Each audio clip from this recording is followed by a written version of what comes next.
Everyone. So already మనము atomic structure notes అయితే post చేయడం జరిగింది. సో ఇప్పుడు కెమికల్ బాండింగ్ అనేది like the most important chapter అనమాట. సో ఇందులోంచి అయితే ఖచ్చితంగా మనకి 4 బిట్స్ రావడం జరుగుతుంది. సో ఇక్కడ రాస్తాను 4 బిట్స్ అని చెప్పేసి. సో ఖచ్చితంగా వీడియోస్ అయితే ఫాలో అవ్వండి. ద మోస్ట్ ఇంపార్టెంట్ నోట్స్ అనేది నేను మీకు షేర్ చేస్తున్నాను. ఖచ్చితంగా ఇదంతా కూడా మీకు ఎంసెట్లో రావడం అయితే జరుగుతుంది. సో ఆల్రెడీ ఇది షార్ట్ అయితే పెట్టాను, ఇదంతా ఎక్స్ప్లెనేషన్ అనమాట. సో డైరెక్ట్ బిట్స్ అడగడం అయితే జరుగుతుంది అనమాట. సో చూద్దాము. ఫార్మేషన్ ఆఫ్ యానియాన్స్ ఇవన్నీ కూడా ఆర్డర్ అయితే పెట్టాను. సో దీనికంటే కూడా ఫార్మల్ ఛార్జ్ అనేది మోస్ట్ ఇంపార్టెంట్ అనమాట. ఓకే, సో ఇది చాలా important. Formal charge, direct formula number of valence electrons minus number of lone pairs minus number of bond pairs. So ఇక్కడైతే ఎగ్జాంపుల్గా నేను ఒక ఎగ్జాంపుల్ తీసుకున్నాను PH3. సో PH3 స్ట్రక్చర్ రాయడం అయితే రావాలి ఫస్ట్. సో ఇది వచ్చేసరికి స్ట్రక్చర్ అనమాట. సో స్ట్రక్చర్ రాసిన తర్వాత first number of valence electrons అంటే మెయిన్ యాటమ్కి నెంబర్ ఆఫ్ వ్యాలెన్స్ ఎలక్ట్రాన్స్ ఎంత ఉంటాయి అనేది చూసుకోవాలి. సో లైక్ ఫాస్ఫరస్ అనేది గ్రూప్ 5 ఎలిమెంట్ కాబట్టి so number of valence electrons 5 ఉంటాయి minus number of lone pairs. So ఎన్ని లోన్ పేర్స్ అనేవి దానికి ఉన్నాయి అని చెప్పేసి రాయాలి. So 2 lone pairs plus half into number of bond pairs. So number of bond pairs అంటే మొత్తం కౌంట్ చేస్తాము 1 2 3 4 5 6. సో ఇది అసలు లేదు, PH3. Okay, so which is equal to 0. అంటే ఇక్కడ మనం చూస్తుంది ఫాస్ఫరస్కి ఫార్మల్ ఛార్జ్ ఎంత అని చెప్పేసి. నెక్స్ట్ ఒకవేళ ఫార్మల్ ఛార్జ్ ఫర్ హైడ్రోజన్ అని అడిగితే number of valence electrons for hydrogen ఇది గ్రూప్ 1 ఎలిమెంట్ కాబట్టి 1 minus number of lone pairs దీని చుట్టూ ఏమీ లేవు 0 plus half into number of bond pairs అనేవి 2 ఉంటాయి హైడ్రోజన్. సో 2. సో అలా formal charge of each element అడగొచ్చు. సో N2 OT ఇవన్నీ కూడా రాశాను. సో ఇదంతా కూడా ఇక్కడ మీకు ఇంకొక షార్ట్కట్ అయితే ఉంది లైక్. సో ఇది షార్ట్కట్ అనమాట. మనకి స్ట్రక్చర్ రావడం వస్తే ఆటోమేటిక్గా షార్ట్కట్ అనేది డైరెక్ట్గా యూస్ చేయొచ్చు. సో ఆక్సిజన్ చూసుకుంటే first number of valence electrons minus number of dots that is loan pairs and number of lines that is bond pairs minus చేసుకుంటే అయితే మనకి ఫార్మల్ ఛార్జ్ అనేది ఈజీగా అయితే రావడం జరుగుతుంది. ఫర్ ఎగ్జాంపుల్ ఇక్కడ నేను O3 కనుక్కుంటే ఫస్ట్ ఆక్సిజన్కి చూసుకుంటే నెంబర్ ఆఫ్ వ్యాలెన్స్ ఎలక్ట్రాన్స్ ఆటోమేటిక్గా అన్ని ఆక్సిజన్స్కి 6 ఉంటాయి. నెంబర్ ఆఫ్ డాట్స్ అంటే ఎన్ని ఉన్నాయి, 1 2 ఉన్నాయి. సో ఈ ఆక్సిజన్కి ఇదనమాట. So 6 minus 2 minus number of lines 1 2 3. So total equal to 1. Okay, next N2 చేసుకోవచ్చు, CO1 CO2. So overlapping efficiencies direct bit అయితే అడగడం జరిగింది.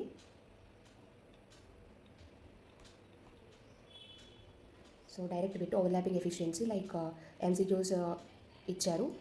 Next lone pair interaction is greater than lone pair bond pair and it is greater than bond pair. So ఇది కూడా basic thing. Next trick to draw Lewis dot structures.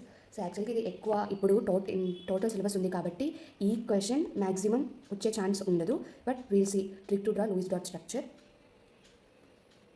Next చాలా most important thing అనమాట. ఖచ్చితంగా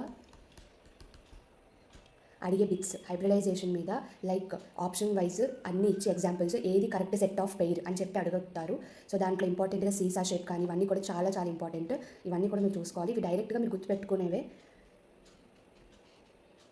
molecules with no lone pairs the last direct bits with options ఇచ్చేసి ఏది correct set పేరు లేకపోతే matching ఇచ్చే ఛాన్స్ కూడా ఉంటుంది.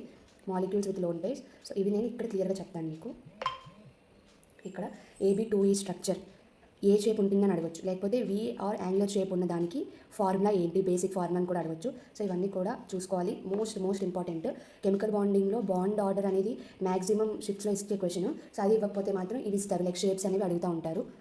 సో ఇది మీరు ఖచ్చితంగా చదవాలి. ఇది మీకు లైక్ గ్రూప్స్ ఎలిమెంట్స్లో కూడా ఇవి ఈజీగా మీకు యూజ్ అవుతాయి. సో ఇక్కడ మీరు చదువుకుని పెట్టుకుంటే. Next resonance of ozone. So ఇక్కడ నేను ఎందుకు రాశానంటే కొన్ని సెషన్స్లో లైక్ మీ టెక్స్ట్ బుక్ రీడింగ్ మొత్తం చేయడానికి ఈ 5 months అంటే 3 సబ్జెక్ట్స్ కవర్ చేయలేరు కాబట్టి ఇంపార్టెంట్ అయితే రాశాను. సో ఈ యొక్క లెంత్ అనేది వాళ్ళు అడుగుతున్నారనమాట. సో అందుకే ఇవి డైరెక్ట్గా గుర్తుపెట్టుకోండి. నెక్స్ట్ బిట్స్ పరంగా అడిగితే బాండ్ ఆర్డర్ అనేది బాండ్ ఎనర్జీకి బాండ్ లెంత్కి రిలేషన్ ఏంటి అని చెప్పి అడుగుతారు. ఇది కూడా చాలా ఇంపార్టెంట్.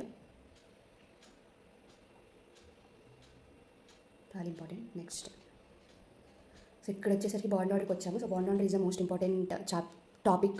సో అప్ టు నైట్రోజన్కి బాండ్ ఆర్డర్ ఎలా ఉంటుంది, అలాగే అప్ టు F2కి ఎలా ఉంటుంది అన్నది చాలా క్లియర్గా అయితే ఇక్కడ రాశాను. సో ఇది కూడా చాలా important. Next bond order is equals to half into number of bond pairs minus number of anti bond. So even అంటే డయాగ్మాగ్నెటిక్ అంటాం, ఆడ్ అంటే పారామాగ్నెటిక్ అంటాము. So presence of unpaired electrons ఉంటే అప్పుడు దాన్ని పారామాగ్నెటిక్ ఇన్ నేచర్ అంటాము. Next bond order. So bond order ఈజీగా ఎలా గుర్తుపెట్టుకోవాలో చెప్తాను. So please listen carefully. So first మీరు హైడ్రోజన్ 1 to 10 ఎలిమెంట్స్ మీకు తెలుసు కదా. Hydrogen, helium, lithium, beryllium, boron, carbon, nitrogen, oxygen, fluorine, neon. So అక్కడ వరకు ఫస్ట్ రాసుకోండి, ఓకేనా. రాసుకున్న తర్వాత ఫస్ట్ 1 నుండి స్టార్ట్ చేయండి. 1 నెక్స్ట్ 0 మళ్ళీ నెక్స్ట్ 1 మళ్ళీ డౌన్ అయింది 0 మళ్ళీ నెక్స్ట్ రైజ్ అయింది 1. సో 1 to 5 ఎలిమెంట్స్కి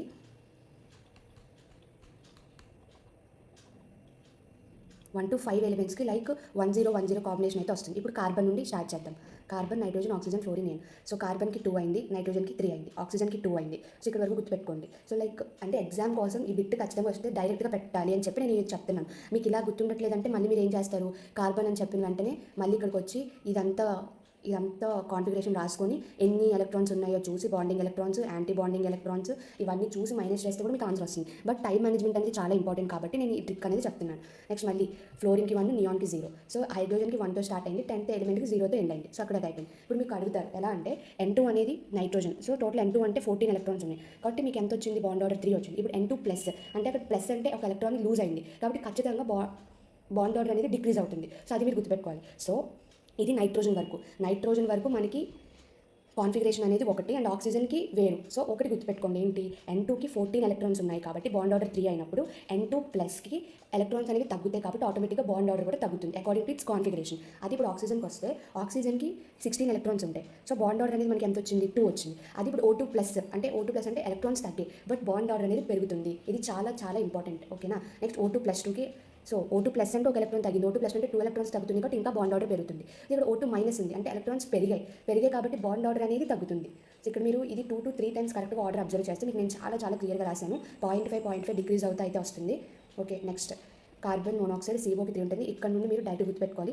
మీరు అబ్జర్వ్ చేస్తే PYQs ఆఫ్ ఆరిహన్ సిరీస్ చాలా సెక్షన్స్లో మీరు డైరెక్ట్గా బాండ్ ఆర్డర్స్ 8కి ఈక్వల్గా ఉంటాయి, లేకపోతే వేటిలో 1 ఉంటుంది, వేటిలో 2 ఉంటుంది, పెయిర్స్ అడుగుతున్నారు. సో ఆ పెయిర్లో ఉన్న ఒక set of section of question ఇదనమాట. ఓకేనా. So I hope you have understood. చాలా క్లియర్గా అయితే చెప్పాను. సో ఇక్కడ కూడా కొన్ని రాశాను నేను, ఇవి కూడా గుర్తుపెట్టుకోవాలి. సో ఆల్రెడీ హీలియంకి 0 ఉంది, హీలియంకి ప్లస్ చేసామంటే ఒక ఎలిమెంట్ అనేది తగ్గింది. సో 0.5 పెరిగింది, He2+ అంటే 1 పెరిగింది. సో ఆక్సిజన్ సిరీస్ అనేది ఇక్కడ యాడ్ అయింది అనమాట. ఓకేనా. Okay. Next bond length is directly proportional to P character, inversely proportional to S character. So these are most important, like many sections అడిగిన క్వశ్చన్స్ అనమాట PYQsలో. సో ఈ రిలేషన్స్ మీకు IPలో కూడా ఉంటాయి, మీరు కరెక్ట్గా చదివినట్లయితే మీకు గుర్తుండాలి. Next chlorine has highest bond energy in halogens, S character is directly proportional to bond angle. So ఇవన్నీ క్వశ్చన్స్ అయిపోతే ఇంకా ఎక్కువ సెషన్స్ ఉంటాయి కాబట్టి డైపోల్ మూవ్మెంట్ మీద కూడా క్వశ్చన్స్ ఇస్తారు. సో డైరెక్ట్గా డైపోల్ మూవ్మెంట్ మీద లైక్ ఎగ్జాంపుల్స్ ఎక్కువగా అడుగుతారు. సో ఫార్ములా మీద అయితే ఎప్పుడు అడిగింది అయితే లేదు, బట్ నేను నోట్ చేసుకున్నాను. సో డైపోల్ మూమెంట్ ఏం క్వశ్చన్స్ అడుగుతారో మీకు కింద వస్తుంది. So dipole moment of disubstituted benzenes direct order, ortho is greater than, meta is greater than para. So ఇది అంతా అడగలేదు, ఎక్కువ అడిగేది dipole moment of some molecules. చాలా చాలా మోస్ట్ ఇంపార్టెంట్ అనమాట. ఖచ్చితంగా ఏదైనా సెక్షన్లో డైపోల్ మూమెంట్ మీద బిట్ వచ్చింది అంటే ఇది అడుగుతారు డైరెక్ట్గా. మీరు ఈ వాల్యూస్ అనేవి గుర్తుపెట్టుకోవాలి. సో నేను నా టైంలో అయితే లైక్ ఎక్కువసార్లు చదువుతూ ఉన్నాను కాబట్టి ఆటోమేటిక్గా గుర్తున్నాయి. So carbon dioxide and methane ఇవి డేంజరస్ గ్యాసెస్ కాబట్టి వీరికి డైపోల్ మూమెంట్ 0 ఉందని గుర్తుపెట్టుకున్నాను. నెక్స్ట్ HF, నేను ఇక్కడ ఆర్డర్ కూడా లైక్ ఎక్కువ దేనికి ఉంటుంది అని చెప్తే HFకి ఉంటుంది అనమాట, 1.92. సో అది ఇక్కడ రాసుకున్నాను. Next CO 0.18. నెక్స్ట్ 0.8కి డబుల్ చేస్తే 16 కాబట్టి N2O0 విత్ ఎగ్జాంపుల్స్ మీరు గుర్తుపెట్టుకోవాలి. సో చాలా చాలా ఇంపార్టెంట్, ఎక్కువసార్లు చదువుతూ ఉంటే మీకు ఆటోమేటిక్గా వస్తుంది. రివిజన్ అనేది చాలా important. Next bond length is increase from top to bottom like atomic areas.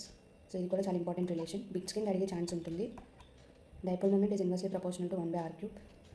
Next hydrogen bonding మీద కూడా క్వశ్చన్స్ ఇచ్చే ఛాన్స్ ఉంది. Hydrogen bonding to highly more electronegative atom. So HF ఈ రిలేషన్ కూడా important. Intermolecular hydrogen bonding ఉంటుంది, intramolecular hydrogen bonding ఉంటుంది.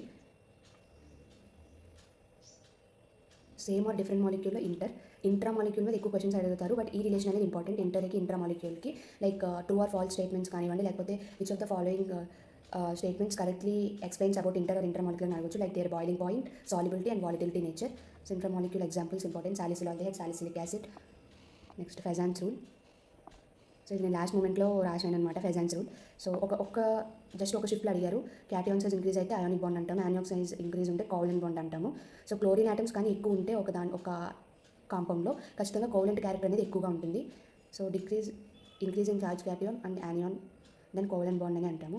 Na+Cl- is an ionic bond and Al+3Cl- is covalent compound. Cation inert gas అయితే ionic, cation pseudo gas in configuration ఉంటే covalent. Inert gas అంటే like 10, pseudo gas అంటే 18. Ki అనేది ionic, Kf అనేది covalent. అయోడిన్కి ఎక్కువ size ఉంటుంది కాబట్టి దీన్ని అయానిక్ కోవలెంట్ ఇన్ నేచర్. ఫ్లోరిన్కి తక్కువ సైజ్ ఉంటుంది కాబట్టి అయానిక్ బాండ్ అని రాసాము. Okay. So this is about chemical bonding. I hope you like the video. Please like, share and subscribe. Next periodic table video కూడా నేను మీకు చేస్తాను. Thank you.